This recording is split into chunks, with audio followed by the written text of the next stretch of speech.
겨울철에는 난방기구의 사용이 늘어나 화재도 빈번하게 발생합니다. 겨울철 화재 예방법과 안전수칙 짚어보겠습니다. 네, 경민대학교 소방방지학과 이용재 교수 전화 연결돼 있습니다. 교수님 안녕하십니까? 네, 안녕하십니까? 예, 겨울철 화재 대부분이 난방기구로 인해서 일어난다고 들었습니다. 먼저 화재 사고 유형부터 살펴주실까요? 예, 일단 가정에서 있을 수 있는 게요. 주방에 그 가스레인지 관련된 게 하나가 있고요.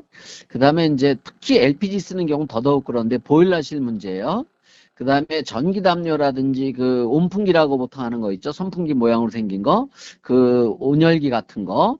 그다음에 이제 특히 연말 같은 경우는 촛불을 야간에 켜놓는 경우가 종종 있어요. 요런 부분.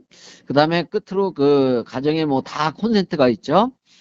콘센트에 접속이 불량하거나 또는 전선 같은데 피복이 벗겨진 게 있거나 이런 거로 인해서 이제 스파크가 튀어서 화재가 나는 경우가 종종 있습니다. 그래서 크게 보면 이런 부분만 특히 좀 조심하시면 될 것 같습니다.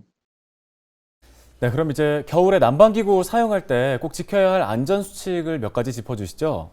예.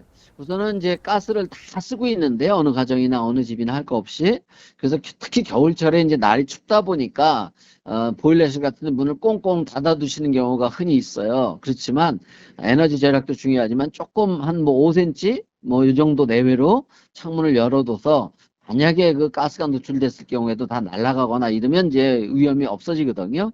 그래서 보일러실 같은 경우에 환기를 위해서 창문을 좀 열어두십사라고 하는 부분.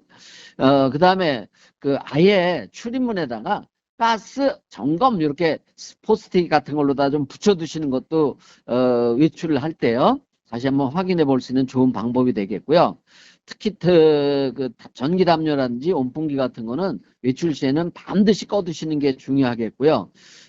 특히 연말 같은 경우는 이제 촛불 같은 경우도 수면 시에는 반드시 꺼서 그것이 이제 넘어지거나 또는 불로 확산될 수 있기 때문에 수면 시에는 촛불을 꼭 좀 꺼두시는 그런 요령, 그런 원칙을 좀 지켜주시면 될 것 같습니다. 네, 교수님 끝으로 실내에서 만일 화재가 발생했을 때 어떻게 대처하면 되는지 알려주실까요? 예, 우선은 제일 중요한 것은 가정이든 어디서든요, 주변 사람들한테, 가정에서라면 식구나 앞집, 옆집에 불이 났다는 사실을 크게 외쳐서 반드시 알려주시는 게 우선 첫 번째 제일 중요하고요.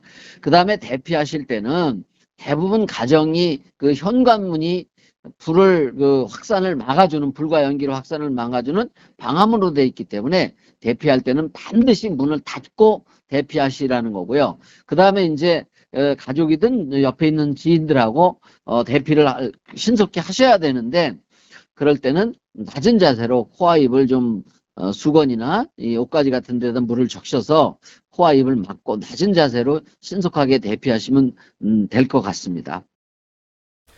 네, 알겠습니다. 도움 말씀 여기까지 듣겠습니다. 경민대학교 소방방지학과 이용재 교수였습니다.